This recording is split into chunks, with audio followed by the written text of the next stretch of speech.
ఒక app release చేయబోతున్నాం. రాష్ట్రంలో ఎక్కడైనా కానీ ఎవరికైనా కానీ ఏ అధికారితో అయినా కానీ హరాస్మెంట్కి ఎవడైనా లోన్ అయితే ఆ యాప్లోకి పోయి యాప్ అడిగే క్వశ్చన్, నీకు ఏ రకంగా అన్యాయం జరిగింది అని.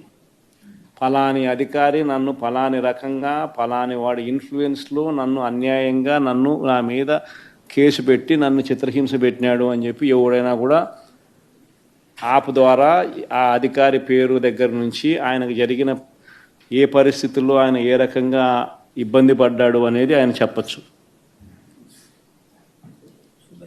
ఆయన దగ్గర ఏదైనా ఆధారాలు ఉంటే ఆ ఆధారాలు కూడా ఆయన అప్లోడ్ చేసే ఫెసిలిటీ కూడా కల్పిస్తూ ఉన్నాం. సో ఇంకో బటన్ నొక్కితే ఆయన కావాల్సిన ఆయన దగ్గర ఉన్న ఆధారాలు ఏదైనా ఉంటే ఆధారాలు కూడా ఆయన అప్లోడ్ చేయొచ్చు. ఆటోమేటిక్లీ ఆ కంప్లైంట్ మన డిజిటల్ లైబ్రరీలోకి వచ్చేస్తుంది.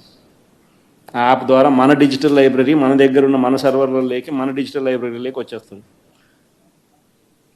రేపొద్దున మనం ముఖ్యమంత్రి అయిన తర్వాత ఆ డిజిటల్ లైబ్రరీ మనం ఓపెన్ చేస్తాం. రేపొద్దున ఎవరికి రాష్ట్రంలో ఏ కార్యకర్తకైనా ఎవరికైనా కూడా ఎటువంటి అన్యాయం జరిగినా ఏ అధికారి వల్ల అన్యాయం జరిగినా వాళ్ళ పేరు, ఏ రకంగా అన్యాయం చేసినాడు, ఎవరి ప్రోద్బలంతో అన్యాయం చేసినాడు, ప్లస్ నెక్స్ట్ బటన్ మీ దగ్గర ఏమైనా సాక్ష్యాలు ఏమైనా ఉంటే ఏమైనా అప్లోడ్ చేయాలనుకుంటే చేయండి. వీడియోలు కానీ నీకు ఇంకా వేరే సాక్ష్యాలు కానీ ఏమైనా ఉంటే మీ దగ్గర ఉంటే మీరు చేయండి. సో అవి కూడా ఒక అవకాశం. అవన్నీ ఆటోమేటిక్లీ మన సర్వర్లలో మన డిజిటల్ లైబ్రరీలోకి వెళ్ళిపోతుంది.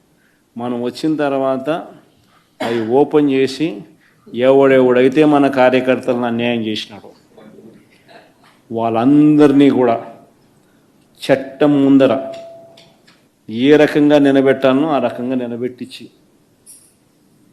అందరినీ కూడా సినిమా చూపించే కార్యక్రమం మాత్రం జరుగుతుంది.